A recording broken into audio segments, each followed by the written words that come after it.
Hello everyone, मैं मिथुन सिंह स्वागत करता हूं आप सभी का। आशा करता हूं आप सभी बहुत अच्छे होंगे।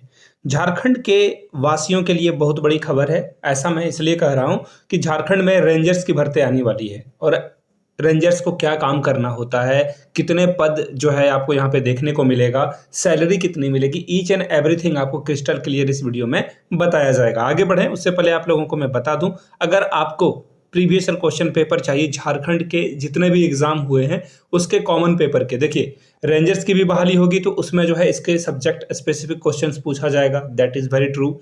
बट जो कॉमन पेपर होते हैं झारखंड जी के, मैथमेटिक्स के पेपर, रीजनिंग के पेपर, तो ये आप अवेल कर सकते हो। यहाँ से मेरी ईमेल आईडी देख लो, yourmithunsinh@gmail.com पे आप मुझे मेल कर लीजिए, इंस्टा पे मुझे मैसेज कर लीजिए @imithunsingh पे। 70 रुपीज़ में आपको सारे प्रीवियस क्वेश्चन पेपर अवेलेबल करा दिया जाएगा। ये तो हो गए मेरे दाल रोटी का जुगाड़। अब आपके बारे में बात करते हैं। देखिए, पात्रता सिर्फ और सिर्फ ग्रेजुएट यानी कि आपने ग्रेजुएशन कर रखा है। मैं अभी आपको 15 सब्जेक्ट की लिस्ट भी बता दूंगा, डोंट वरी।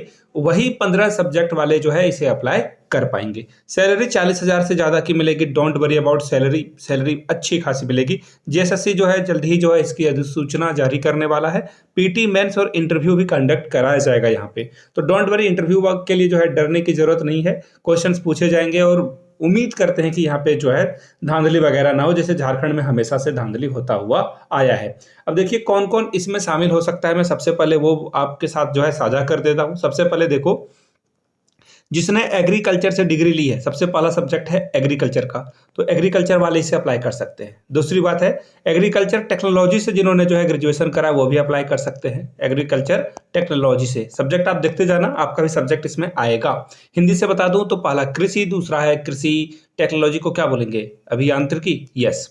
उसके बाद तीसरे नंबर पे कौन है, पशुपालन यानी कि एनिमल हस्बेंड्री से जिन्होंने करा है वो भी अप्लाई कर सकते हैं। वनस्पति विज्ञान से अप्लाई कर सकते हैं वो आप। रसायन यानी कि केमिस्ट्री पढ़ने वाले भी यहाँ पे अप्लाई कर सकते हैं। केमिस्ट्री के बाद आता है सिविल इंजीनियरिंग जिन लोगों ने कर रखा है, मैकेनिकल इंजीनियरिंग जिन लोगों ने कर रखा है, केमिकल इंजीनियरिंग जिन लोगों ने कर रखा है वो भी आप यहाँ पे अप्लाई कर सकते हैं। इसके अलावा जियोलॉजी जिन लोगों ने करके रखा, जियोलॉजी नहीं जियोलॉजी, वो भी अप्लाई कर सकते हैं। मैथमेटिक्स वाले स्टूडेंट भी यहाँ पे अप्लाई कर सकते हैं। सब्जेक्ट में बता रहा हूँ वो आप देखते जाना, मैथमेटिक्स भी है, इसके अलावा फिजिक्स भी है, इसके अलावा स्टैटिक्स वाले भी अप्लाई कर सकते हैं, बायो वाले भी अप्लाई कर सकते हैं, ईबीएस जिन लोगों ने पढ़ रखा है पर्यावरण वो भी अप्लाई कर सकते हैं।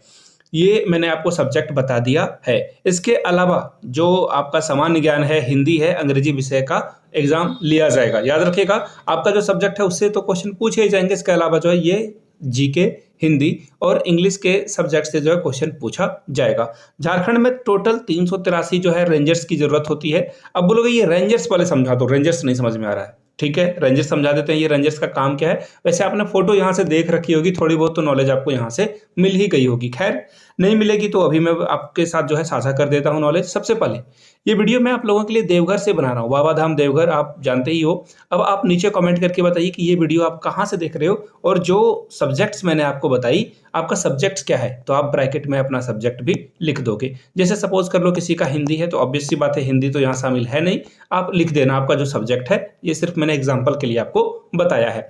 आगे देख लेते हैं। सबसे पहले देख लो, रेंजर्स को बोलते हैं वन क्षेत्र। आप जो है पहले हिंदी में समझ लो, वन क्षेत्र। देखो अब बहुत अंग्रेजी बोलते थे ना, समझ में नहीं आ रहा है, अब देखो हिंदी से समझ में आएगा। वन क्षेत्र पदाधिकारी यानी कि सीधी सीधी बात है, जंगल की अधिकारियों की भर्ती यहाँ पे होगी। क्लियर हो गई बात है। देखो अब इसमें जो है इसकी जो नियमावली है कैबिनेट से पारित हो जाएगी, नियमावली तैयार कर ली गई है, सेवा शर्त वगैरह वगैरह ईच एंड एवरीथिंग भी जो है यहाँ पे बता दिया गया है। अब जो वानिकी वाले विद्यार्थी हैं जिन्होंने वानिकी से, वन्य से जो है ग्रेजुएशन कर रखा है वो भी अप्लाई कर सकते हैं। यहाँ तक सारी बातें समझ में आ गई। 9300 रुपये से आपका जो सैलरी स्टार्ट होगा, 9300 से 34,800 रुपये तक जाएगा। और इसमें कुछ और भी जो HARA बहुत सारे जो है इसमें TADA वगैरह आपको बढ़कर बहुत सारे पैसे मिलने की संभावना है। सबसे पहले जब तक नोटिफिकेशन नहीं आता तब तक कुछ कहा जाना बेवकूफ़ी ही है। बट मैं आपको कुछ और चीज़ें दिखा देता हूँ। यहाँ से देखो, रेंजर्स बहाली नियुक्ति नियमावली जो है तैयार हो चुका है। 3 स्तर पर परीक्षा होगी। अब 3 स्तर पे क्या, सबसे पहले आपसे पीटी लिया जाएगा। जो बच्चे पीटी क्वालिफाई करेंगे वो जो है कहाँ पे बैठेंगे, मेंस में वो बैठेंगे। पीटी के बाद जो है आपका क्या होगा, मेंस होगा, और मेंस के बाद इंटरव्यू भी कंडक्ट कराया जाएगा इसमें। लेकिन मुझे ये ठीक नहीं लगा, ये बात मुझे ठीक नहीं लगी। अब देखो इंटरव्यू होगा तो ऑब्वियस सी बात है यहाँ पे जो है पक्षपात होने की संभावना है, लेकिन जो बात है सो बात है। यहाँ से आप देख पाओगे पीटी के अलावा मुख्य परीक्षा के साथ साथ आपका इंटरव्यू भी कंडक्ट कराया जाएगा। अब देख लीजिए झारखंड में 383 पोस्ट यहाँ पे है, तो 362 जो है आप ऐसा समझ लो कि लगभग जो है 300 पद खाली है यहाँ पे। 362 इसमें जो 62 ही काम कर रहे हैं, और इनको भी सेवा विस्तार देकर, बहुत सारे रिटायर हो गए फिर भी उनको जो है सेवा विस्तार देकर काम कराया जा रहा है। तो ऐसे में इसकी बहाली आपको जल्द ही देखने को मिलेगी। कुछ और चीज़ों को देख लेते हैं। जैसा मैंने आपको वो 15 सब्जेक्ट बताया था, वो 15 सब्जेक्ट आप यहाँ से देख लो। कृषि अभियांत्रिक, ये सो जो है आप यहाँ से देख सकते हो, स्क्रीनशॉट ले सकते हो। बाय द वे टेलीग्राम पे जुड़िएगा तो ये पीडीएफ आपको वहाँ से मिल जाएगी।